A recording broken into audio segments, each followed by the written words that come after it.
সবাইকে স্বাগত দীপ্ত সংবাদে। সাথে রয়েছে দোলা ডলরেজ। শুরুতেই জানাবো সংবাদ শিরোনাম। তারেক রহমান দেশে ফিরতে চাইলে 24 ঘন্টায় পাবেন ট্রাভেল পাস, জানালেন পররাষ্ট্র উপদেষ্টা। বিডিআর হত্যায় জড়িত আওয়ামী লীগ সমন্বয়কারী তাপস, জাতীয় স্বাধীন কমিশনের প্রতিবেদন।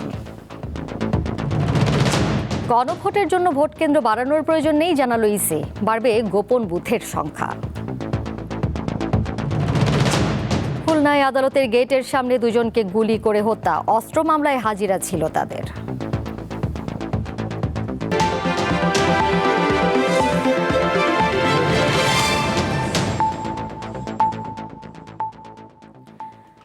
বিএনপির ভারপ্রাপ্ত চেয়ারম্যান তারেক রহমান দেশে ফিরতে চাইলে একদিনের মধ্যে ট্রাভেল পাস দেওয়া হবে। তবে তার দেশে ফেরা নিয়ে পররাষ্ট্র মন্ত্রণালয় বা দূতাবাসের কাছে কোনো তথ্য নেই বলে জানিয়েছেন পররাষ্ট্র উপদেষ্টা তৌহিদ হোসেন। রবিবার ডিক্যাপ টকে তিনি আরও বলেন, দণ্ডপ্রাপ্ত সাবেক প্রধানমন্ত্রী শেখ হাসিনাকে ফেরত না দেওয়ার মতো ইস্যুতে ভারতের সঙ্গে সম্পর্ক আটকে থাকবে না। রবিবার জাতীয় প্রেস ক্লাবে কূটনৈতিক সংবাদদাতাদের আয়োজন ডিক্যাপ টকে অংশ নেন পররাষ্ট্র উপদেষ্টা তৌহিদ হোসেন। ঘণ্টাখানেকের এই আয়োজনে খোলামেলা কথা বলেন সরকারের এই উপদেষ্টা। অসুস্থ খালেদা জিয়ার শারীরিক অবস্থা থেকে দলটির ভারপ্রাপ্ত চেয়ারম্যান তারেক রহমানের দেশে ফেরা সম্পর্কিত প্রশ্নের উত্তর দেন তিনি। জানান, দেশে ফেরার বিষয়টি বিএনপির ভারপ্রাপ্ত চেয়ারম্যানের ওপরই নির্ভর করছে। এই ক্ষেত্রে সরকারের কোনো বাধা নাই। পাসপোর্ট থাকে না বা মেয়াদ উত্তীর্ণ হয়ে যায়, তখন কেউ যদি আসতে চান তাহলে তাকে আমরা ওয়ান টাইম পাস একটা দিয়ে দিই আর কি, একবার দেশে আসার জন্য। তো এটা দিতে একদিন লাগে। কাজে এটা উনি যদি আজকে বলেন যে উনি আসবেন, আগামীকাল আমরা এটা দিয়ে পরশুদিন উনি প্লেনে উঠতে পারবেন, কোনো অসুবিধা নেই। এটা ওনার নিজের ব্যাপার। স্ট্যাটাস বা স্পর্শকাতর এটা উনি বলেছেন, সেটা আমরা সবাই জানি, পত্রিকাতেও এসেছে। আমার জ্ঞান এই পর্যন্ত। আমি শুধু এটুকু বলতে পারি যে বাংলাদেশ সরকারের পক্ষ থেকে কোনো বিধিনিষেধ নেই। ভারত বাংলাদেশ সম্পর্ক নিয়েও কথা বলেন পররাষ্ট্র উপদেষ্টা। জানান, শেখ হাসিনাকে ফেরত না দেওয়ার মতো একটি ইস্যুতে ভারতের সঙ্গে সম্পর্ক আটকে থাকবে না। তিনি জানান, অতীতে দিল্লি ঢাকার উষ্ণ সম্পর্ক শুধু সরকারের মধ্যে ছিল, জনগণের মধ্যে তা ছিল না। আমাদের তিস্তার পানি বলুন বা বর্ডার ক্লিনিক বন্ধ করা বলুন, এগুলোও তো পাশাপাশি থাকবে শেখ হাসিনা ফেরত দেওয়া না দেওয়ার উপর। একটা তো আরেকটার উপর নির্ভরশীলটা আমাদের ওই স্বার্থগুলি থেকেই যাবে। কাজে আমরা সেগুলি আমাদের স্বার্থ উদ্ধারের চেষ্টা অব্যাহত থাকবে। আমাদের কতদিন লাগবে আমরা জানি না, তবে আমরা অবশ্যই চাই যে যেহেতু তিনি কনভিক্টেড হয়েছেন, তাকে ফেরত দেওয়া হোক, যাতে আমরা বিচার শাস্তি ইমপ্লিমেন্ট করা যায়। কিন্তু এটার কারণে বাকি সব আটকে থাকবে এটা আমি মনে করি না। পররাষ্ট্র উপদেষ্টা জানান, আগামী জাতীয় সংসদ নির্বাচনে তিনি ভোট করবেন না। এমনকি অন্তর্বর্তী সরকারে নিজের দায়িত্ব কেমন সামলেছেন সেই উত্তরও পরে দেবার কথাও জানিয়েছেন তৌহিদ হোসেন। সময় তো এখন আছে এবং আলটিমেটলি কি হবে আমরা তো এখনো জানি না। রুবায়েত হাসান, দীপ্ত সংবাদ, ঢাকা। বিএনপি চেয়ারপারসন বেগম খালেদা জিয়ার শারীরিক অবস্থার কোনো উন্নতি হয়নি, তিনি এখনও একই জটিল অবস্থায় রয়েছেন বলে জানিয়েছেন বিএনপির সিনিয়র যুগ্ম মহাসচিব রুহুল কবির রিজভী। রবিবার রাজধানীর নয়াপল্টনে জরুরি সংবাদ সম্মেলনে তিনি এই তথ্য জানান।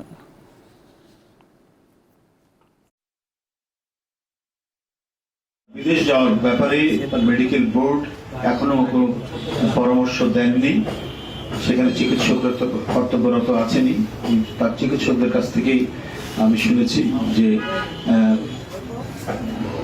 অবনতিশীল হয়নি, কিন্তু তাই বলে খুব একটা উন্নতি হয়েছে এরকমও আমরা খবর পাইনি।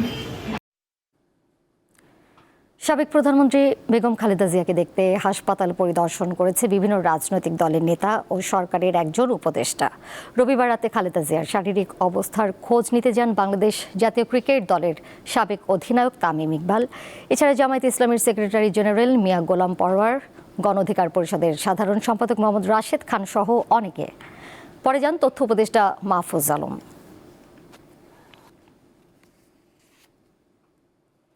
রাজধানীর এভারকেয়ার হাসপাতালে এই মুহূর্তে রয়েছেন সহকর্মী মেহেদী হাসান, তার কাছে জানবো সবশেষ তথ্য। মেহেদী, বেগম খালেদা জিয়ার সবশেষ অবস্থা নিয়ে কোনো কিছু জানতে পেরেছেন কিনা? মেডিকেল বোর্ড বসার কোনো তথ্য কি রয়েছে?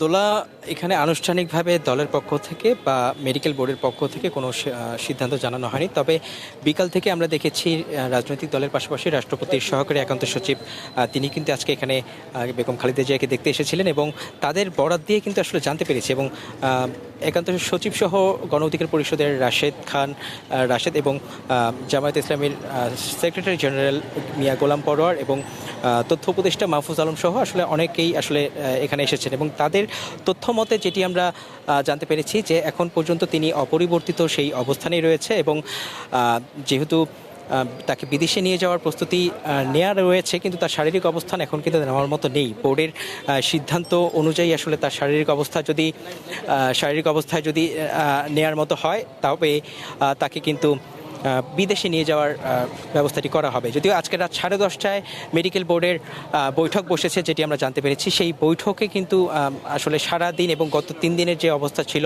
বেগম খালেদা জিয়ার, সেই অবস্থা নিয়ে কিন্তু আসলে আলোচনা হবে এবং আলোচনা শেষে আমরা হয়তো বা যদি বোর্ডের পক্ষ থেকে বা দলের পক্ষ থেকে কোনো বিবৃতি দেওয়া হয় সেক্ষেত্রে আমরা পরবর্তী অবস্থা জানতে পারবো। তবে এখন পর্যন্ত যেটি আমরা বিভিন্ন রাজনৈতিক দল এবং রাষ্ট্রপতির একান্ত সচিব এবং দলীয় কিছু সূত্রে আমরা যেগুলো জানতে পারছি যে তিনি আগের মতো অপরিবর্তিত অবস্থাতে রয়েছে।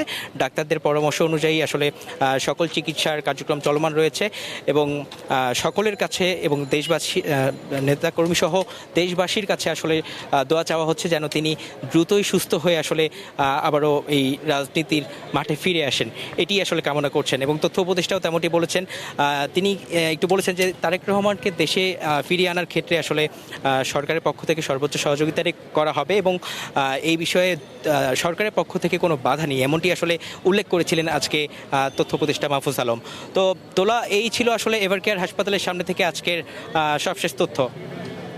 সরাসরি যুক্ত ছিলেন সহকর্মী মেহেদী হাসান। পরের প্রসঙ্গে যাচ্ছে। বিডিআর হত্যাকাণ্ডে বহিঃশক্তির সরাসরি সম্পৃক্ততা ও আওয়ামী লীগের জড়িত থাকার প্রমাণ পেয়েছে তদন্ত কমিশন। রবিবার প্রধান উপদেষ্টা ডক্টর মোহাম্মদ ইউনূসের কাছে প্রতিবেদন জমা দিয়েছে জাতীয় স্বাধীন তদন্ত কমিশন। কমিশনের প্রধান অবসরপ্রাপ্ত মেজর জেনারেল আলম ও ফজলুর রহমান এবং অন্যান্য সদস্যরা রাষ্ট্রীয় অতিথি ভবন যমুনায় প্রধান উপদেষ্টার কাছে এই প্রতিবেদন জমা দেন। এ সময় প্রধান উপদেষ্টা বলেন, বিডিআর হত্যাকাণ্ডের ঘটনায় জাতি দীর্ঘদিন ধরে অন্ধকারে ছিল। কমিশন সত্য উদ্ঘাটনে যে ভূমিকা রেখেছে জাতি তা স্মরণ করবে। কমিশন প্রধান জানান, এই হত্যাকাণ্ড পরিকল্পিত এবং এর পেছনে প্রধান সমন্বয়কের ভূমিকা পালন করেছিলেন তৎকালীন সংসদ সদস্য শেখ ফজলে নূর তাপস। তিনি বলেন, এতে তৎকালীন প্রধানমন্ত্রী শেখ হাসিনার গ্রিন সিগন্যাল ছিল।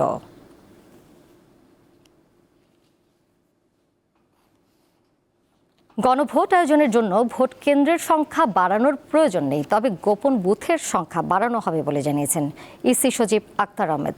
রবিবার আন্তঃ মন্ত্রণালয় বৈঠক শেষে তিনি আরও বলেন, আগামী বছরে নির্বাচন হবে সবচেয়ে বড় নির্বাচন। এজন্য নির্বাচন কমিশন, মাঠ প্রশাসন ও আইন শৃঙ্খলা বাহিনীর কথা ও কাজে সমন্বয় চায় ইসি। ত্রয়োদশ জাতীয় সংসদ নির্বাচন ও গণভোটের তফসিল ঘোষণার আগ মুহূর্তে সার্বিক কাজের সমন্বয় ও নিয়োগ পরিকল্পনা নিয়ে সংশ্লিষ্ট 34 মন্ত্রণালয়ের সচিব ও বিভিন্ন বিভাগের প্রধানদের সাথে রবিবার আরেক দফা বৈঠক করে নির্বাচন কমিশন। রাজধানীর আগারগাঁওয়ে নির্বাচন ভবনে আয়োজিত আন্তঃমন্ত্রণালয়ের এই বৈঠক শেষে নির্বাচন কমিশন সচিব আক্তার আহমেদ জানান, যারা নির্বাচনকালীন দায়িত্ব পালন করবেন তারা যাতে স্থানীয় রাজনৈতিক কোনো ব্যক্তি বা প্রভাবশালীদের আতিথেয়তা গ্রহণ না করেন সেজন্য ভাতা বাড়ানো হয়েছে। ওনাদের ভাতার পরিমাণটা বাড়ানো এবং যেদিন নির্বাচনের কালীন দায়িত্বটা পালন করার জন্য অতিরিক্ত কিছু আর্থিক সুবিধা দেওয়ার কথাটা চিন্তা করা হচ্ছে, যাতে ওনারা পরনির্ভরশীল না হন। রিটার্নিং অফিসার, প্রিজাইডিং অফিসার, তাদেরও স্পষ্ট ভূমিকা এবং তাদের নিয়ন্ত্রণটাও এখানে প্রযোজ্য। গণভোট ও জাতীয় নির্বাচন মিলে আসন্ন সংসদ নির্বাচন শতাব্দীর শ্রেষ্ঠ নির্বাচন হবে উল্লেখ করে তিনি বলেন, শুধুমাত্র গোপন কক্ষ বাড়িয়েই গণভোট আয়োজন করতে পারবে কমিশন। আমাদের এক্সপেরিয়েন্স যেটা তো এখনো পর্যন্ত প্রাথমিকভাবে যে পর্যালোচনা করা হয়েছে সেখানে আমরা দেখেছি যে দুটো আপনার স্টাম্পিং সেন্টার, যেটা গোপন কক্ষ আমরা বলি, সেরকম করলে আমাদের ভোট কেন্দ্র বাড়াতে হবে না। তো this is the lesson. Coordination and cooperation between নির্বাচন কমিশন, মাঠ প্রশাসন, জুডিশিয়ারি, এদের এই তিনটার ভিতরে সমন্বয়টা খুব জরুরি। তিনি জানান, এ পর্যন্ত পোস্টাল ভোট বিডিতে 1 লাখ প্রবাসী ভোট দেওয়ার জন্য নিবন্ধন করেছেন। সিকিউরিটি প্রেস থেকে আমরা প্রবাসীদের ব্যালট পেপারগুলো প্রিন্টিং করছি। শিউলি শবনম, দীপ্ত সংবাদ, ঢাকা। খুলনায় আদালতের গেটের সামনে দুজনকে গুলি ও কুপিয়ে হত্যা করেছে দুর্বৃত্তরা। রবিবার দুপুরে আদালতে হাজিরা দিয়ে ফেরার পথে হত্যার শিকার রাজন ও হাসিবের নামে একাধিক মামলা রয়েছে বলে জানিয়েছে পুলিশ। এদিকে কুড়িগ্রামের নাগেশ্বরীতে জমি নিয়ে দুই পক্ষের সংঘর্ষে 3 জন নিহত হয়েছে। আর হবিগঞ্জে মাধবপুরে 2 গ্রামবাসীর সংঘর্ষে আহত হয়েছে অর্ধশতাধিক। খুলনা মহানগর দায়রা জজ আদালতের গেটের বাইরে এভাবেই হামলা চালানো হয়। পুলিশ জানিয়েছে, একটি মামলার হাজিরা শেষে আদালতের গেটের সামনে চা খেতে দাঁড়ান খুলনার রূপসা উপজেলার বাগমারা এলাকার ফজলে রাব্বি রাজন ও হাসিব হাওলাদার। এই সময় কয়েকজন দুর্বৃত্ত তাদের উপর অতর্কিত হামলা চালায়। হামলাকারীরা প্রথমে রাজন ও হাসিবকে লক্ষ্য করে গুলি করে, এরপর চাপাতি দিয়ে কুপিয়ে দ্রুত 2টি মোটরসাইকেলে ঘটনাস্থল ত্যাগ করে। গুরুতর আহত অবস্থায় রাজন ও হাসিবকে উদ্ধার করে দ্রুত খুলনা মেডিকেল কলেজ হাসপাতালে নেওয়া হলে চিকিৎসকরা তাদের মৃত ঘোষণা করেন। এই ঘটনার পর আতঙ্কিত হয়ে পড়ে এলাকাবাসী। আতঙ্কিত বলার অপেক্ষা না, আপনারা জানেন প্রায় প্রতিদিনই খুলনা শহরে কোনো একটা বড় ছোট ঘটনা ঘটছে। শুধু পুলিশের একার পক্ষে আমার মনে হয় সম্ভব হবে না। এবার সেনাবাহিনী, নৌবাহিনী, যৌথ বাহিনী দিয়ে এটা সমস্যার সমাধান করতে হবে, এছাড়া সম্ভব হবে না। খুলনা থানার ভারপ্রাপ্ত কর্মকর্তা শফিকুল ইসলাম জানান, ঘটনাস্থল থেকে চাপাতি ও 2টি মোটরসাইকেল উদ্ধার করা হয়েছে। হত্যার কারণ ও হামলাকারীদের শনাক্ত করতে তদন্ত চলছে। আমাদের কাজ চলছে, আমরা কিছু ভিডিও ফুটেজ পেয়েছি এবং কিছু তথ্যপত্র পেয়েছি যা আমি ডিসক্লোজ করতে যাচ্ছি না তদন্ত। আদালতের মতো স্থানে এমন ঘটনা ঘটায় জননিরাপত্তা নিয়ে গভীর উদ্বেগ প্রকাশ করেছেন আইনজীবীরা। এদিকে কুড়িগ্রামের নাগেশ্বরীর সন্তোষপুর ইউনিয়নের চিলাখানায় জমি নিয়ে দুপক্ষের সংঘর্ষে 3 জন নিহত হয়েছেন। এই ঘটনায় আহত হয়েছেন অন্তত 10 জন। পুলিশ জানায়, স্থানীয় দুলাল ও আলতাফের মধ্যে 18 শতক জমি নিয়ে বিরোধ চলে আসছিল দীর্ঘদিন ধরে। ওই জমিতে ঘর তোলাকে কেন্দ্র করে রবিবার দুপুরে উভয় পক্ষের মধ্যে সংঘর্ষ বাধে। এতে ঘটনাস্থলেই 2 জন ও হাসপাতালে নেয়ার পথে মারা যায় আরও 1 জন। এছাড়া হবিগঞ্জের মাধবপুরে মোবাইল বিক্রির টাকা নিয়ে 2 গ্রামবাসীর মধ্যে 3 ঘণ্টাব্যাপী সংঘর্ষ হয়েছে। এতে অন্তত অর্ধশতাধিক মানুষ আহত হয়েছেন। নতুন করে সংঘর্ষ এড়াতে ঘটনাস্থলে অতিরিক্ত পুলিশ মোতায়েন করা হয়েছে। আফরিদ হাসান, দীপ্ত বার্তা কক্ষ। সরকারের ভুল নীতিতে লক্ষ্যমাত্রা অনুযায়ী কর্মসংস্থানের সুযোগ সৃষ্টি হচ্ছে না বলে মনে করছেন অর্থনীতিবিদরা। এই অবস্থায় প্রবৃদ্ধি বান্ধব কর্মসংস্থান নীতিমালা, সমতা এবং সুশাসন নিশ্চিত করা গেলে কর্মসংস্থানের সুযোগ বাড়বে। কর্মমুখী শিক্ষার পাশাপাশি শিক্ষার্থীদের স্বল্প সুদে ঋণ দিয়ে দক্ষতা উন্নয়নে সহায়তার উপর জোর দিচ্ছেন বিশ্লেষকেরা। রবিবার ঢাকায় আয়োজিত সেমিনারে এসব কথা বলেন তারা। দেশে প্রতি বছর গড়ে 20 থেকে 22 লাখ মানুষ চাকরির বাজারে প্রবেশ করেন। এদের 1/3 কর্মসংস্থানের জন্য পাড়ি জমান বিদেশে। বাকি 14-15 লাখের কর্মসংস্থান হয় দেশে। বাংলাদেশ পরিসংখ্যান ব্যুরোর হিসাবে 1 দশক ধরেই দেশে বেকারের সংখ্যা 25 থেকে 27 লাখের মধ্যে সীমাবদ্ধ আছে। রবিবার ঢাকায় কর্মসংস্থানের সুযোগ এবং অর্থনীতিতে তার অবদান নিয়ে এক সেমিনারে এসব বিষয় নিয়ে আলোচনা করেন বক্তারা। আমরা যে পলিসিগুলো নিয়েছি এগুলো খুবই একটা পার্টিকুলার সেক্টরকে চিন্তা করে করতে হয়েছে। আমরা হাই প্রোটেকশনের দিকে গিয়েছি and at the same time আমরা আমাদের এক্সপোর্ট সেক্টরে রেডিমেড গার্মেন্টসের বাইরে অন্য কোনো ইন্ডাস্ট্রির সাকসেস আমরা দেখি নাই। শিক্ষিত এবং তরুণ বেকাররা দেশের অর্থনীতির জন্য বড় সমস্যা হয়ে দাঁড়াচ্ছে বলে মত বিশ্লেষকদের। আমাদের প্রতি বছর গ্র্যাজুয়েট পার হচ্ছে 7.5 lakh. Just think about it. 15 বছরের ডবল গ্র্যাজুয়েট হচ্ছে। 70% of the curriculum or subjects that are taught in National University, এই যে প্রায় 4.5 লাখ যে বাইরে হচ্ছে, এর মধ্যে 70% হচ্ছে একেবারেই জব মার্কেট আনরিলেটেড জিনিস। দক্ষ মানব সম্পদ তৈরির জন্য কর্মমুখী শিক্ষা ব্যবস্থার উপর জোর দিয়েছেন বিশ্লেষকেরা। 2016 থেকে 2022-এ Bangladesh actually fell into a trap, যেখানে growth was not employment centric, যেখানে equity was out of focus, যেখানে governance was of the behest of corrupt and oligarchic support. দক্ষ জনশক্তি বিদেশে পাঠাতে পারলে রেমিটেন্স 10 গুণ বেড়ে যেত বলে জানান শ্রম ও কর্মসংস্থান সচিব সানোয়ার জাহান ভুইয়া। আমার যে ইন্ডাস্ট্রির যে নিড আছে এটা তারা ফুলফিল করতে পারছে না। একই সাথে কর্মসংস্থান কেন্দ্রিক উন্নয়ন কৌশল, শিল্প ও বাণিজ্য বহুমুখীকরণ, চাকরির জন্য প্রযুক্তি ও ডিজিটালাইজেশন এবং সবুজ ও টেকসই শিল্পায়নের পরামর্শ দিয়েছেন বিশেষজ্ঞরা। শাহরিয়ার ইমন, দীপ্ত সংবাদ, ঢাকা। জুলাই অভ্যুত্থানে কুষ্টিয়ায় 6 জনকে হত্যার ঘটনায় মানবতা বিরোধী অপরাধের মামলায় জাসদ সভাপতি হাসানুল হক ইনুর বিরুদ্ধে অভিযোগ গঠনের আদেশ পুনর্বিবেচনার আবেদন খারিজ করে দিয়েছে ট্রাইব্যুনাল। কাল শুরু হচ্ছে এই মামলার শুনানি। এদিকে ট্রাইব্যুনাল নিয়ে বিরূপ মন্তব্য করায় বিএনপি নেতা ফজলুর রহমানকে 8 ডিসেম্বর সশরীরে হাজির হয়ে ব্যাখ্যা দিতে বলেছে আদালত। জুলাই আগস্ট গণ অভ্যুত্থানে কুষ্টিয়ায় 6 জনকে হত্যা করা হয়। এই ঘটনায় মানবতা বিরোধী অপরাধে গত 23 অক্টোবর হাসানুল হক ইনুর বিরুদ্ধে অভিযোগ গঠন করে আন্তর্জাতিক অপরাধ ট্রাইব্যুনাল। ইনুর পক্ষ থেকে ট্রাইব্যুনালের এই আদেশ পুনর্বিবেচনার আবেদন করা হয়। রোববার এই আবেদনের শুনানি শেষে খারিজ করে দেয় আদালত। সোমবার থেকে এই মামলার সাক্ষ্য গ্রহণ শুরু হবে। হাসানুল হক ইনুর বিরুদ্ধে যে সমস্ত সাক্ষ্য প্রমাণ আছে সেগুলোর ভিত্তিতেই চার্জ গঠন করা হয়েছে। এই বিপ্লবকে, এই আন্দোলনকে, এই আইনকে চ্যালেঞ্জ করে এই আদালতে দাঁড়িয়ে কোনো কথা বলার অধিকার কোনো আসামির নাই, সেটা অবশ্যই রাষ্ট্রদ্রোহিত হবে। রিভিউ পিটিশন খারিজ হওয়ার পরে আমাদের যে সূচনা বক্তব্য অর্থাৎ ওপেনিং স্টেটমেন্ট সেটা উপস্থাপন করা হয়েছে আদালতে। আগামীকাল থেকে তার সাক্ষ্য গ্রহণ শুরু হবে। এদিকে টেলিভিশন টকশোতে ট্রাইব্যুনাল নিয়ে বিরূপ মন্তব্য করায় বিএনপি নেতা ফজলুর রহমানকে তলব করা হয়েছে। আগামী 8 ডিসেম্বর ট্রাইব্যুনালে হাজির হয়ে তাকে ব্যাখ্যা দিতে বলেছে আদালত। কেন আদালত অবমাননার ব্যবস্থার জন্য তার বিরুদ্ধে ব্যবস্থা গৃহীত হবে না, এই জন্য রুল ইস্যু করেছেন এবং তাকে আগামী 8 ডিসেম্বর সশরীরে হাজির হওয়ার নির্দেশ দিয়েছেন। সেই সাথে ওনাকে সশরীরে আসা উপস্থিতির সাথে সাথে ওনার একাডেমিক সনদ এবং বার কাউন্সিল সনদ সহ উপস্থিত হওয়ার জন্য নির্দেশ দিয়েছেন। মানবতা বিরোধী অপরাধে মৃত্যুদণ্ডপ্রাপ্ত শেখ হাসিনা সহ পলাতক আসামিদের ফিরিয়ে আনার চেষ্টা চলছে বলে জানান চিফ প্রসিকিউটর। বাংলাদেশ যেটা করছে সেটা ভারতের সাথে অপরাধীর বই সমর্পণ চুক্তির আলোকে তাদেরকে ফেরতের জন্য রিকোয়েস্ট করেছে। ভারত সরকার বলেছে তারা এটা পর্যালোচনা করছেন। বাংলাদেশ সরকার রাষ্ট্রীয়ভাবে তার ডিপ্লোম্যাটিক চ্যানেল ব্যবহার করে, রাষ্ট্রের যত মেশিনারিজ আছে সেগুলোকে ব্যবহার করে এই সমস্ত সাজাপ্রাপ্ত পলাতক আসামিদেরকে বিদেশ থেকে বাংলাদেশে ফেরত আনার ব্যাপারে যা যা করা দরকার রাষ্ট্র সবই করছে। একই দিনে চাংখারপুলের 6 জনকে হত্যা মামলায় আসামি আরশাদ হোসেনের পক্ষে সাফাই সাক্ষীর সাক্ষ্য গ্রহণ করা হবে 8 ডিসেম্বর। স্বস্তিকা সিংহ, দীপ্ত সংবাদ, ঢাকা। অন্যান্যদের মতো আশ্বাসের রাজনীতি আর নয়, এবার বাস্তবায়নের রাজনীতির পথে হাঁটতে চায় জামায়াতে ইসলামী। তাই সরকারে গেলে কোনো দাবি নিয়ে দপ্তরে দপ্তরে ধর্ণা দিতে হবে না, করতে হবে না রাজপথে আন্দোলন।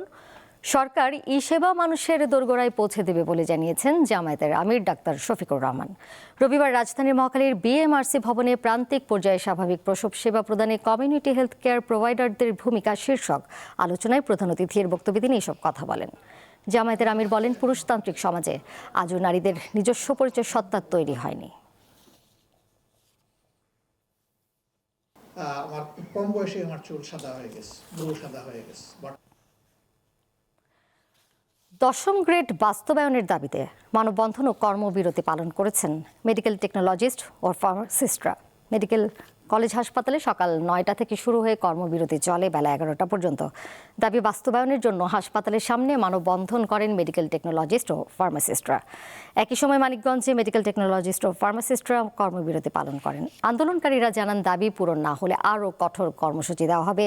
একই দাবিতে চাঁপাইনবাবগঞ্জ জেলা হাসপাতাল সহ উপজেলা স্বাস্থ্য কমপ্লেক্স ও বেসরকারি ক্লিনিকে কর্মবিরতি পালিত হয়েছে।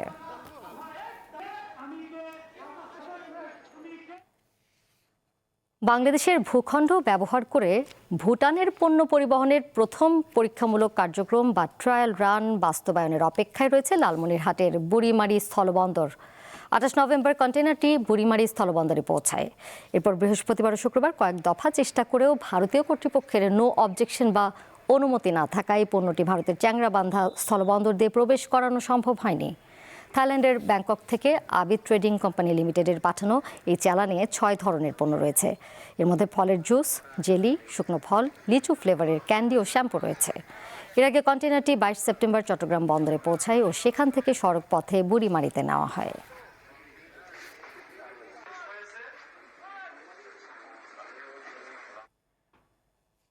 দীপ্ত টিভির সাবেক বার্তা প্রধান ইব্রাহিম আজাদ মারা গেছেন। তার বয়স হয়েছিল 63 বছর। রবিবার রাত 8টার দিকে রাজধানীর একটি হাসপাতালে শেষ নিঃশ্বাস ত্যাগ করেন তিনি। বেশ কিছুদিন ধরে হৃদরোগে ভুগছিলেন সিনিয়র এই সাংবাদিক। এক সপ্তাহ আগে তার হার্টে একটি রিং পরানো হয়। ইব্রাহিম আজাদ স্ত্রী, এক ছেলে ও এক মেয়ে রেখে গেছেন। পেশাজীবী হিসেবে ইব্রাহিম আজাদ কর্মজীবন শুরু করেন প্রিন্ট মিডিয়ায়। ভোরের কাগজ, প্রথম আলো, ইটিভি, দীপ্ত টিভি ও এখন টিভি সহ বিভিন্ন গণমাধ্যমে নানা পদে কাজ করেছেন তিনি। আগামীকাল বেলা 11:30টায় জাতীয় প্রেস ক্লাবে তার নামাজে জানাজা অনুষ্ঠিত হবে। এরপর নিজ বাড়ি চট্টগ্রামে নিয়ে যাওয়া হবে তার মরদেহ। সেখানে জানাজা শেষে তাকে দাফন করা হবে।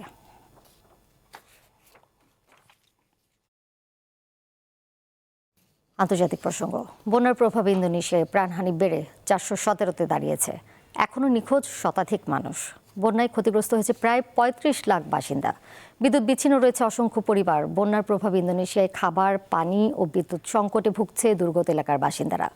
প্রত্যন্ত কিছু এলাকায় এখনও পৌঁছাতে পারছে না উদ্ধার ও জরুরি সেবার কর্মীরা। এদিকে শ্রীলঙ্কায় সাইক্লোন দিতভা আঘাত হানার পর বড় ধরনের বন্যা ও ভূমিধস হয়েছে। সেখানে 190 জনেরও বেশি নিহত এবং 200 জনের মতো মানুষ নিখোঁজ রয়েছে। এই অবস্থায় দেশটিতে জরুরি অবস্থা ঘোষণা করা হয়েছে। 15,000-এর বেশি ঘরবাড়ি ক্ষতিগ্রস্ত হয়েছে। এছাড়া ভয়াবহ বন্যায় থাইল্যান্ড 170 জনের মৃত্যু হয়েছে।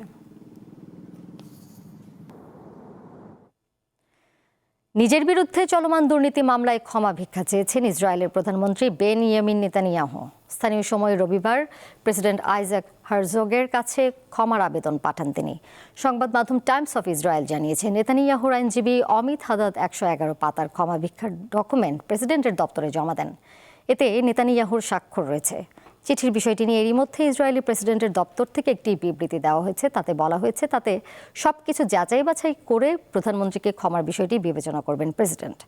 2019 সালে দায়ের করা দুর্নীতির 3টি পৃথক মামলা রয়েছে নেতানিয়াহুর বিরুদ্ধে।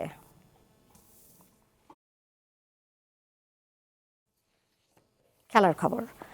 12 বছর পর হলো বিপিএল এর নিলাম। আর এতে সবাইকে ছাপিয়ে 1,10,00,000 টাকায় নাইম শেখকে কিনে নিল চট্টগ্রাম রয়্যালস। লিটন দাসকে 70 লাখ টাকায় কিনেছে রংপুর রাইডার্স। এদিকে দল পেয়েছেন প্রথমবার অবিকৃত থাকা মাহমুদুল্লাহ ও মুশফিকুর রহিম। জাতীয় দলে অতটা নজর কাটতে না পারলেও 50 লাখ ভিত্তিমূল্যের নাইমকে নিয়ে আগ্রহ প্রকাশ করেছে বেশ কয়েকটি ফ্র্যাঞ্চাইজি। শেষ পর্যন্ত জিতেছে চট্টগ্রাম রয়্যালস। 1,10,00,000 টাকায় তারা দলে নিয়েছে তাকে, যা এবারের আসরে সর্বোচ্চ। 70 লাখ টাকায় রংপুর রাইডার্স দলে নিয়েছে এ ক্যাটাগরির অন্য ক্রিকেটার লিটন দাসকে। জাতীয় দলের টি-20 অধিনায়ক গত আসরে ছিলেন ঢাকা ক্যাপিটালসে। এদিকে বি ক্যাটাগরিতে প্রথম ডাকে অবিকৃত থাকেন মাহমুদুল্লাহ ও মুশফিকুর রহিম। তবে দ্বিতীয় ডাকে 35 লাখ টাকা ভিত্তিমূল্যে মাহমুদুল্লাহকে রংপুর রাইডার্স এবং মুশফিকুর রহিমকে কিনেছে রাজশাহী ওয়ারিয়র্স। তাওহিদ হৃদয়কে 92 লাখে দলে নিয়েছে রংপুর, আর শামীম হোসেনকে 56 লাখ টাকায় নিয়েছে ঢাকা। 35 লাখে ওপেনার পারভেজ হোসেন গিয়েছেন সিলেট টাইটান্সে। সাইফুদ্দিনকে 68 লাখে নিয়েছে ঢাকা ক্যাপিটালস। নিয়ম অনুযায়ী সবগুলো দলকে এ ও বি ক্যাটাগরি থেকে বাধ্যতামূলক 2 জন ক্রিকেটারকে নিতে হয়েছে। নিলামে ওঠা শেষ 2 ক্রিকেটার জাকের আলী ও মাহিদুল ইসলামকে ভিত্তিমূল্য 35 লাখ টাকাতে নিয়েছে নোয়াখালী এক্সপ্রেস। পেসার নাহিদ রানা 56 লাখ টাকায় গেছেন রংপুরে। সবশেষ রাইজিং স্টার্স এশিয়া কাপে ঝড় তোলা ওপেনার হাবিবুর রহমানকে নিতে নোয়াখালী খরচ করেছে 50 লাখ টাকা। গত আসরে ঢাকা ক্যাপিটালসে খেলেছিলেন সাব্বির রহমান। তাকে 28 লাখ টাকায় ধরে রেখেছে ফ্র্যাঞ্চাইজিটি। একই সাথে ভিত্তিমূল্য 18 লাখ টাকায় তারা নাসির হোসেনকেও দলে ভিড়িয়েছে। এদিকে 12তম আসরের খেলোয়াড় নিলামের তালিকা থেকে 9 ক্রিকেটারকে বাদ দেওয়ার সিদ্ধান্তের বিরুদ্ধে 3টি রিট আবেদন করা হলেও সেই আবেদনগুলো সরাসরি খারিজ করে দিয়েছে হাইকোর্ট। ঈশান হাসান, দীপ্ত স্পোর্টস। রাজধানীর শিল্পকলা একাডেমির জাতীয় নাট্যশালায় উৎসব মুখর পরিবেশে অনুষ্ঠিত হলো প্রথম তরুণ জাদু উৎসব। রবিবার সকালে শুরু হওয়া অনুষ্ঠানের সমাপনী ঘটে রাতে।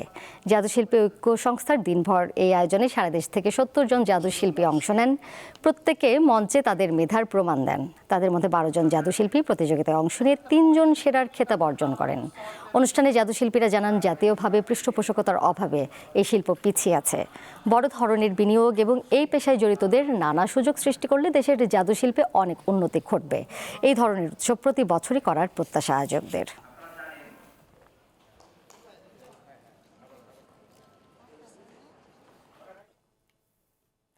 শেষ করব দীপ্ত সংবাদ। যাবার আগে শিরোনামগুলো জানিয়ে দেব আরও একবার। তারেক রহমান দেশে ফিরতে চাইলে 24 ঘন্টায় পাবেন ট্রাভেল পাস, জানালেন পররাষ্ট্র উপদেষ্টা। বিডিআর হত্যায় জড়িত আওয়ামী লীগ সমন্বয়কারী তাপস, জাতীয় স্বাধীন কমিশনের প্রতিবেদন। গণভোটের জন্য ভোট কেন্দ্র বাড়ানোর প্রয়োজন নেই জানালো ইসি, বাড়বে গোপন বুথের সংখ্যা। খুলনায় আদালতের গেটের সামনে দুজনকে গুলি করে হত্যা, অস্ত্র মামলায় হাজিরা ছিল তাদের।